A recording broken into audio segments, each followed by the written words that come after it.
মানিকগঞ্জের পদ্মা যমুনা নৌরুটে পণ্যবাহী নৌযান থেকে চ্যানেল চার্জের অতিরিক্ত অর্থ আদায়ের অভিযোগ উঠেছে ঠিকাদারের বিরুদ্ধে। এছাড়া সীমানার বাইরে নৌযান থেকেও চার্জ নিচ্ছে তারা, অভিযোগ চালকদের।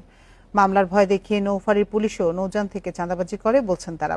এ বিষয়ে লিখিত অভিযোগের পরেও কোনো ব্যবস্থা না নেয়ায় পণ্যবাহী নৌযান চলাচল বন্ধের হুমকি শ্রমিকদের। বান্ডেল থাকলে প্রতি সেনমানিতে টাকা বাঁচবে। বিকাশ সেনমানি বান্ডেল কিনে জিতুন প্রতি লেনদেনে।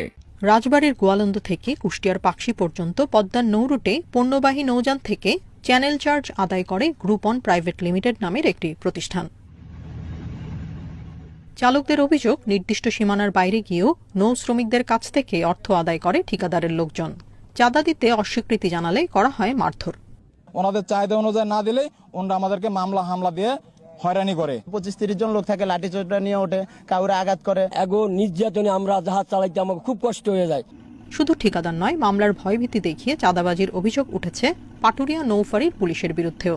সম্প্রতি নৌফাঁড়িতে লিখিত অভিযোগ দেওয়ার পরেও